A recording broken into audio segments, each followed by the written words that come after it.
नमस्कार दोस्तों, मेरा नाम रोहित है और आप देख रहे हैं रोहित जुडिशरी हब। आज हम पढ़ने जा रहे हैं चैप्टर 2 ऑफ पनिशमेंट्स, भारतीय न्याय संहिता 2023, सेक्शन 4 टू सेक्शन 13। चलिए तो फिर जल्दी से स्टार्ट करते हैं सेक्शन 4 को। Types of punishment. पहला दिया हुआ है डेथ पनिशमेंट। इसमें आता है, इसका मतलब है capital punishment for the gravest offences, यानी रेयर ऑफ रेयरेस्ट केस में डेथ पनिशमेंट दिया जाता है और ये सुप्रीम कोर्ट तय करता है कि कौन सा case rarest of rare case में आएगा। सेकंड, इसमें बात की गई है इम्प्रिजमेंट फॉर लाइफ की, confinement lasting the convict's life time, यानी कि जब तक अपराधी की मृत्यु नहीं हो जाती तब तक उसे कारावास में रहना पड़ेगा, जेल के अंदर ही रहना पड़ेगा। उसकी जब मृत्यु हो जाएगी उसके बाद ही वो जेल से बाहर आ सकता है, यानी उसकी बॉडी बाहर आ सकती है, वरना जब तक उसकी मृत्यु नहीं होती उसको जेल में ही रहना पड़ेगा। इसे कहते हैं आजीवन कारावास, इम्प्रिजमेंट फॉर लाइफ। आगे बात करते हैं इम्प्रिजमेंट की। इसमें दो तरीके के इम्प्रिजमेंट बताए गए हैं। एक है रिगरियस इम्प्रिजमेंट यानी कठिन कारावास, और है एक सिंपल इम्प्रिजमेंट यानी सादा कारावास। इसमें एक और पनिशमेंट की बात बताई गई है, वो यह है फोरफीचर ऑफ प्रॉपर्टी, यानी कई सारे अपराधों में किसी भी अपराधी की प्रॉपर्टी को जब्त किया जाता है तो उसे कहते हैं फोरफीचर ऑफ प्रॉपर्टी। कोर्ट कई सारे केसेस में फाइन भी इम्पोज करता है, तो monetary penalty imposed by the court, ये कोर्ट इम्पोज करता है फाइन को। इसमें एक नया पनिशमेंट जोड़ा गया है कम्युनिटी सर्विस के नाम से। हमने पहले भी इसकी बात की थी कम्युनिटी सर्विस के बारे में, services as restitution instead of imprisonment, यानी कि उससे इम्प्रिजमेंट की जगह कोई दूसरा काम कराया जाता है, उसे कहते हैं कम्युनिटी सर्विस। समाज के लिए कोई कार्य कराया जाता है बिना किसी वेतन भत्ते के। आगे बात करते हैं सेक्शन 5 और सेक्शन 6 की, कम्यूटेशन एंड फ्रैक्शंस। सेक्शन 5 बात करता है द एप्रोप्रिएट गवर्नमेंट में commute punishments without offenders consent, बिना ऑफेंडर की कंसेंट के एप्रोप्रिएट गवर्नमेंट किसी भी अपराधी को कम्यूट कर सकती है उसका सेंटेंस। इसका मतलब ये हुआ कि जो भी बड़ा सेंटेंस मिला है एप्रोप्रिएट गवर्नमेंट चाहे तो उसे छोटे सेंटेंसेस में कन्वर्ट कर सकती है। अब यहाँ पर एप्रोप्रिएट गवर्नमेंट का मतलब हम समझ लेते हैं। एप्रोप्रिएट गवर्नमेंट का मतलब होता है सेंट्रल गवर्नमेंट या स्टेट गवर्नमेंट। अगर किसी अपराधी ने ऐसा क्राइम किया है जो सेंट्रल गवर्नमेंट के लॉज के अधीन आता है, उस लॉज का उल्लंघन किया है, तो फिर सेंट्रल गवर्नमेंट के पास पावर होती है उसके अपराध को कमिट करने की। और अगर उसने स्टेट गवर्नमेंट के किसी लॉज का उल्लंघन किया है तो स्टेट गवर्नमेंट के पास पावर होती है उसका जो इम्प्रिजमेंट है उसको कमिट करने की, in accordance with section 474 of the BNSS 2023। आगे बात करते हैं सेक्शन 6 की, जिसमें life imprisonment equal to 20 years बना दिया गया है, यानी कि अगर उसको कई सारे अपराध में सजा मिली है तो उन सारे अपराधों को जोड़कर अगर कोर्ट ने उसे लाइफ इम्प्रिजमेंट की सजा दी है तो इसका मतलब हम समझेंगे कि इसको 20 साल तक की सजा मिली है उस अपराधी को। अगर किसी एक अपराध में उसको लाइफ इम्प्रिजमेंट मिला होता तो हम ये कह सकते थे कि उसको आजीवन कारावास यानी मृत्यु जब तक नहीं होती तब तक की उसको सजा मिली है। लेकिन यहाँ पर क्योंकि कई सारे अपराधों को मिला करके fractions of terms of imprisonment को मिला करके 20 ईयर्स दिया गया है, इसका मतलब ये हुआ कि एक अपराध नहीं बल्कि सारे अपराधों को संगठित करते हुए जो पनिशमेंट दिया गया है वो है लाइफ इम्प्रिजमेंट, तो इसको इक्वलेट 20 ईयर्स माना गया है। सेक्शन 7 रिगरियस और सिंपल इम्प्रिजमेंट की बात करता है। इसमें इम्प्रिजमेंट के बारे में बताया गया है कि इम्प्रिजमेंट कितने प्रकार के हो सकते हैं। तो यहाँ पर 3 प्रकार के इम्प्रिजमेंट के बारे में बताया गया है। या तो पूरा का पूरा जो इम्प्रिजमेंट है वो एक कठिन कारावास का हो सकता है, या तो पूरा का पूरा इम्प्रिजमेंट सिंपल कारावास यानी सादा कारावास का हो सकता है, या दोनों हो सकता है, कठिन कारावास का भी हो सकता है और सादा कारावास का भी हो सकता है। आगे बात करते हैं सेक्शन 8 की, सबसेक्शन 1 अनलिमिटेड फाइन की बात कह रहा है कि fine can be imposed if no maximum specified but must not be excessive, इसका मतलब ये है कि अगर फाइन इम्पोज किया गया है और कितना इम्पोज किया गया है फाइन, उसके बारे में कोई स्पेसिफाइड जानकारी नहीं है, तो फाइन अनलिमिटेड भी हो सकता है लेकिन एक्सेसिव फाइन नहीं होगा। सबसेक्शन 2 की बात कर रहे हैं तो इम्प्रेसमेंट इन डिफॉल्ट की बात करता है, द कोर्ट में impose jail if fine defaults separate from other imprisonments. अगर फाइन देने में डिफॉल्ट करता है तो दूसरे जो मेन इम्प्रेसमेंट उसको मिला है तो उससे ये अलग होगा, यानी उसके अतिरिक्त ये इम्प्रेसमेंट होगा।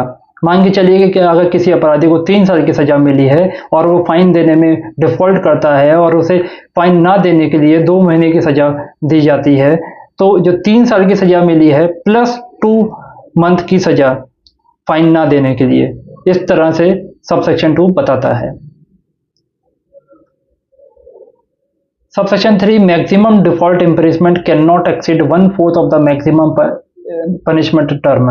इसका मतलब ये हुआ कि अगर मान लीजिए किसी अपराधी को 3 साल की सजा मिली है और साथ में उसको फाइन भी लगाया गया है 2000 रुपये, और 2000 रुपये ना पे कर पाने के लिए उसके ऊपर 1 महीने का इम्प्रिजमेंट लगाया गया है, तो जो 3 साल है उसका 1/4 से ज़्यादा इम्प्रिजमेंट नहीं हो सकता है। इसका मतलब ये है कि उस अपराधी को फाइन ना पे करने के लिए 9 महीने से ज़्यादा की सजा नहीं दी जा सकती। Specific default imprisonment term for fines and community service subsection 4 ये बताता है, यानी कि अगर फाइन पे नहीं की और कम्युनिटी सर्विस नहीं की तो सबसेक्शन 5 में यही बताया है कि अगर 5000 रुपये तक का डिफॉल्ट करता है तो 2 महीने से ज़्यादा की जेल नहीं हो सकती उसे। अगर 10,000 रुपये तक का डिफॉल्ट किया है तो उसे 4 महीने तक का इम्प्रेसमेंट नहीं हो सकता, और अगर 10,000 रुपये से ज़्यादा का अगर डिफॉल्ट किया है पेमेंट करने में, फाइन देने में, तो 1 साल से ज़्यादा का इम्प्रेसमेंट इम्पोज नहीं किया जा सकता उस अपराधी के ऊपर। और हमेशा ये ध्यान रखिएगा कि डिफ़ॉल्ट करने में अगर वो डिफ़ॉल्ट करता है पेमेंट देने में तो उसका इम्प्रेसमेंट जो होगा वो हमेशा सिंपल इम्प्रेसमेंट होगा, यानी सादा कारावास होगा हमेशा, फाइन ना दे पाने के लिए और कम्युनिटी सर्विस ना कर पाने के लिए। आगे बात करते हैं सबसेक्शन 6 की, imprisonment ends when full and proportional fine is paid. अगर पूरा का पूरा फाइन पे कर दिया जाता है और या फिर प्रोपोर्शनेट फाइन पे किया जाता है तो उसे रिलीज कर दिया जाएगा इम्प्रेसमेंट से। एग्जाम्पल देखिए, ए was discharged upon partial fine payment. अगर उसने पार्शल फाइन पेमेंट कर दिया है तो उसे रिलीज कर दिया जाएगा। आगे हम इसके इलस्ट्रेशन देखते हैं। इसमें 2 इलस्ट्रेशन दिए हैं सबसेक्शन 6 में, एक एक करके हम उन दोनों को देखते हैं। A is sentenced to fine of ₹1000 rupees. मान के चलिए कि एक के ऊपर फाइन लगाया गया है 1000 रुपये का, और उस 1000 रुपये को फाइन पे ना कर पाने के लिए उसके ऊपर 4 महीने का इम्प्रेसमेंट इम्पोज किया जाता है in default of full payment. अगर वो पार्शल फाइन पे का पेमेंट कर देता है तो उसका इम्प्रेसमेंट रिड्यूस कर दिया जाएगा। मान के चलिए कि अगर उसने 1000 रुपये में से 750 रुपये 1 महीने से पहले दे दिए, यानी उसके ऊपर 4 महीने का इम्प्रेसमेंट लगाया गया था, और अगर वो 1 महीने से पहले ही 750 रुपये पे कर देता है तो उसको 1 महीना जैसे ही उसका कंप्लीट होगा इम्प्रेसमेंट का, उसको रिलीज कर दिया जाएगा। ऐसा क्यों? क्योंकि 4 महीने का 1/3 पेमेंट उसने कर दिया है 750 रुपये का, तो सजा भी 1/3 ही हो जाएगी default of payment of fine के लिए। तो 4 महीने का 1/3 होता है 1 महीना, तो जैसे ही 1 महीना पूरा होगा तो वैसे ही 750 रुपये का जो फाइन दिया है उसने, तो वैसे ही उसको रिलीज कर दिया जाएगा। और अगर वो 1 महीने के बाद 750 रुपये का फाइन पे करता है तो उसको इमीडिएटली रिलीज कर दिया जाएगा। क्यों? क्योंकि उसने 1/3 पेमेंट कर दिया है और 1/3 सजा उसकी पूरी हो चुकी है। चलिए आगे बात करते हैं। अगर वो 500 रुपये का पेमेंट करता है 2 महीने से पहले, इसका मतलब है कि वो आधी सजा भुगतने से पहले ही आधा पेमेंट कर देता है। तो इसका मतलब ये है कि जैसे ही 2 महीने कंप्लीट होंगे, यानी उसकी आधी सजा पूरी होगी, क्योंकि उसने आधा पेमेंट किया तो आधी सजा तो उसको भुगतनी पड़ेगी। तो जैसे ही उसकी आधी सजा पूरी होगी, यानी 2 महीने का इम्प्रेसमेंट पूरा होगा, वैसे ही उसको रिलीज कर दिया जाएगा। और अगर वो 2 महीने इम्प्रेसमेंट रहने के बाद 500 रुपये पे करता है तो उसे इमीडिएटली रिलीज कर दिया जाएगा। ये चार्ट यही बताता है कि अगर उसने 750 एक महीने से पहले पे कर दिया है तो एक महीना होते ही उसे रिलीज़ कर दिया जाएगा, और अगर एक महीने के बाद 750 रुपये पे करता है तो उसको इमीडिएटली रिलीज़ कर दिया जाएगा। वैसे ही 500 रुपीज़ का भी है, अगर 2 महीने से पहले अगर पे कर देता है तो जैसे ही 2 महीने होते हैं वैसे ही उसे रिलीज़ कर दिया जाएगा, और जैसे ही और अगर वो 2 महीने के बाद 500 रुपीज़ पे करता है तो उसे इमीडिएटली छोड़ दिया जाएगा। आगे बात करते हैं सबसेक्शन 7 की। इसमें बताया गया है कि फ़ाइन कब तक कलेक्ट किया जा सकता है कोर्ट के द्वारा, कब तक वसूला जा सकता है। तो fine can be collected with in 6 years of sentence, यानी जब कोर्ट ने सेंटेंस सुनाया है उसके 6 साल के भीतर फाइन कलेक्ट कर सकता है कोर्ट कभी भी। और अगर ऐसा केस है जिसमें अपराधी जेल के अंदर बंद है और उसको 6 साल से ज़्यादा की सज़ा है, या फिर 6 साल तक की सज़ा है प्लस फाइन ना देने के लिए उसको 2-3 महीने की सज़ा और वो भुगतेगा, तो मिला करके 6 महीने से ज़्यादा की सज़ा हो जाती है, तो कभी भी कोर्ट वो 6 महीने और वो वाले जो इम्प्रिजमेंट है, फाइन का डिफ़ॉल्ट करने के लिए जो इम्प्रिजमेंट है वो, तो 6 महीना प्लस अगर मान के चलिए कि अगर 3 महीना और रखता है तो 9 महीने, तो इन 9 महीने में कभी भी फाइन कलेक्ट किया जा सकता है अनटिल इम्प्रिजमेंट एंड। लेकिन ये फाइन 9 महीने से पहले पहले कलेक्ट करना पड़ेगा कोर्ट को। अब मान के चलिए अगर ऑफेंडर्स की डेथ हो जाती है, जेल में ही अगर ऑफेंडर की डेथ हो जाती है पहले ही, तो क्या होगा? तो बताया गया है कि उसकी संपत्ति को बेच करके उसका फाइन कलेक्ट किया जाएगा। ये देखिए, fine can be collected from property liable for debts, no time limit if property exists. और एक बात और है कि जहाँ पर अगर वो उसकी मृत्यु नहीं हुई है तो टाइम लिमिट है 6 साल के अंदर सेंटेंस पास होने की, और अगर मृत्यु हो गई है तो उसमें कोई टाइम लिमिटेशन नहीं है, यानी मृत्यु होने के बाद कभी भी, यानी 10 साल में 15 साल में कभी भी वसूला जा सकता है फाइन। आगे बात करते हैं सेक्शन 9 और सेक्शन 10 की। यहाँ पर देखिए सब सेक्शन 1 ये बताता है इसका कि one act made of multiple offences, अगर एक एक्ट मल्टीपल ऑफेंसेस से बन के मिला है तो क्या होगा? Only one punishment given unless law otherwise says otherwise. मान के चलिए कि कोई व्यक्ति किसी दूसरे व्यक्ति को 50 लाठियां मारता है और उसको हर्ट पहुंचाता है, तो हम 50 लाठियां मारने के लिए, प्रत्येक लाठी मारने के लिए उसको दंडित नहीं करेंगे, बल्कि एक मेन ऑफेंस के लिए इसको दंडित करेंगे, वो है हर्ट के लिए। वैसे ही सबसेक्शन 2 ये बताता है कि वन एक्ट फिक्स 2 और मोर लीगल ऑफेंसेस डेफिनेशंस। अगर एक ऑफेंस है वो अलग अलग चैप्टर्स में या अलग अलग सेक्शंस में अलग अलग डिफाइंड है, तो हम वो पनिशमेंट देंगे उसको, यानी कोर्ट वो पनिशमेंट देगा उसको जो मैक्सिमम होगा सिंगल ऑफेंस को कमिट करने के लिए। ये देखिए, punishment would not exceed the maximum of any single offence. Subsection 2 का क्लॉज बी ये बात करता है कि multiple acts together form a new offence. मान के चलिए कि एक व्यक्ति, ए नामक व्यक्ति बी नामक व्यक्ति को पीट रहा था लाठियों से, उसका बचाव करने के लिए सी नामक व्यक्ति आता है और वो इंटेंशनली ए नामक व्यक्ति सी नामक व्यक्ति को भी डंडे से मार देता है, तो हम ये कहेंगे कि ये मल्टीपल ऑफेंसेस हो गए हैं। तो only punishment with the maximum allowed for one offence, तो जो भी एक अपराध के लिए मैक्सिमम अलाउ होगा वही पनिशमेंट हम उसको देंगे।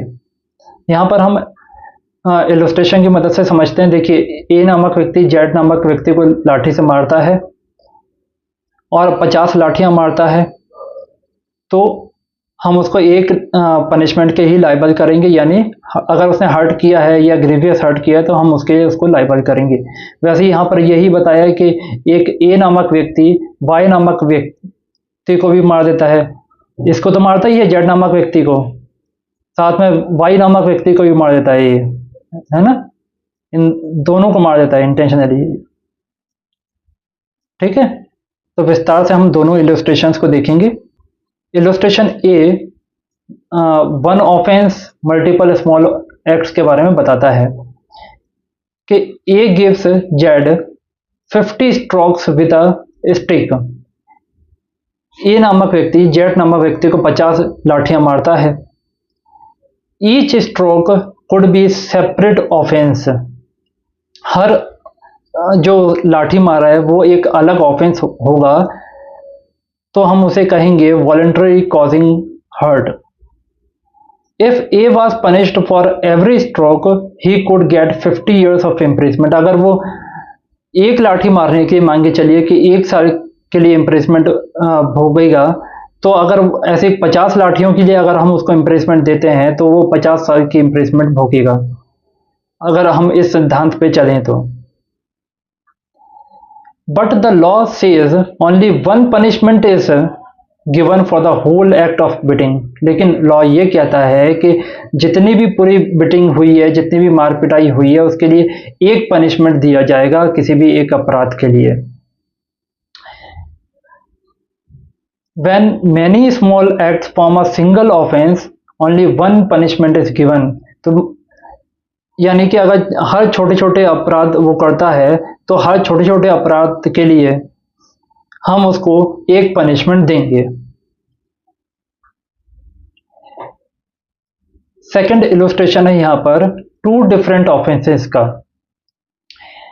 While A was beating Jed, Y tried to stop him and A intentionally hit Y। हमने ये ऊपर देखा था ना, ये वाला, ये देखिए, ये जो सेकंड वाला जो इलस्ट्रेशन है उसी की बात कर रहा है ये। The blow to Y was not part of the act of beating Jed। मतलब ये जो जेड को पीट रहा था उसमें वाई इंटरवेन करने आता है और वाई का उसमें कोई दोष नहीं था और इंटेंशनली ए वाई को भी पीट देता है।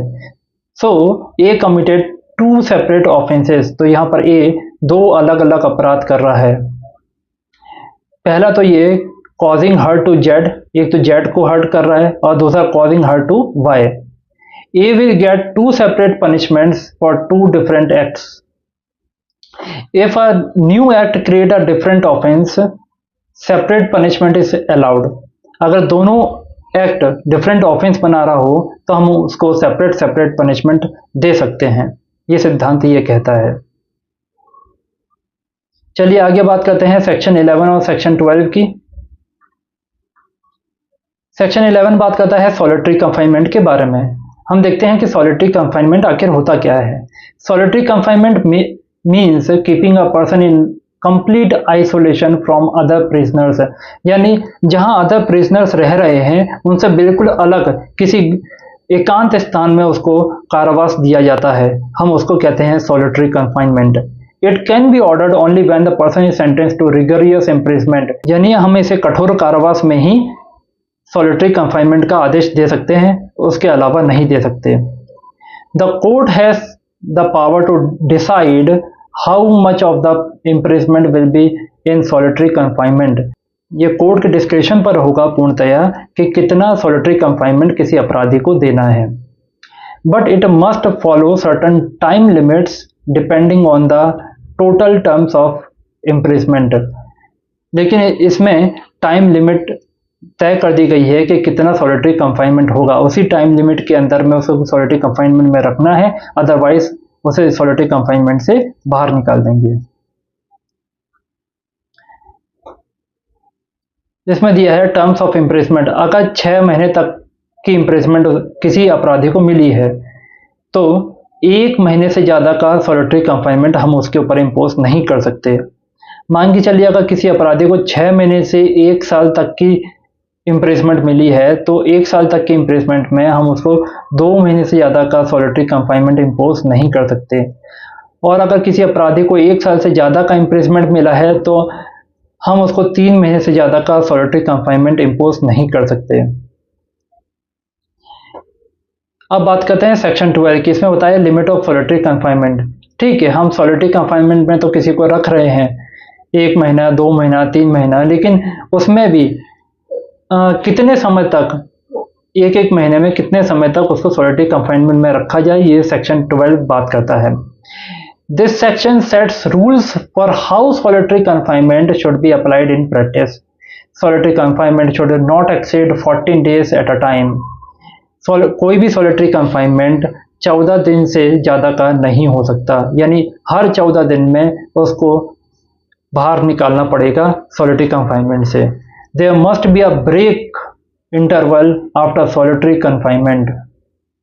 The break should be as long as the solitary confinement period, यानी अगर 14 दिन का सॉलिटरी कंफाइनमेंट दिया गया है तो उसको अगले 14 दिन तक सॉलिटरी कंफाइनमेंट में नहीं रखा जा सकता, यानी जितना सॉलिटरी कंफाइनमेंट में आप रख रहे हो उतना ही आप उसको ब्रेक दोगे। अगर आप एक दिन के सॉलिटरी कंफाइनमेंट में रख रहे हो तो आपको एक दिन का उसको ब्रेक देना होगा, फिर उसको आप सॉलिटरी कंफाइनमेंट दे सकते हो।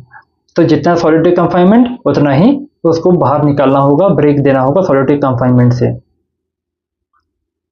If imprisonment is more than 3 months, अगर 3 महीने से ज्यादा का इम्प्रिजमेंट दिया जाता है तो solitary confinement can not exceed 7 days in a month, यानी अगर 3 महीने से ज्यादा का इम्प्रिजमेंट है, मान के चलिए कि 4-5 महीने का अगर इम्प्रिजमेंट दे दिया गया है तो किसी एक महीने में 7 दिन से ज्यादा का इम्प्रिजमेंट इम्पोज नहीं किया जा सकता।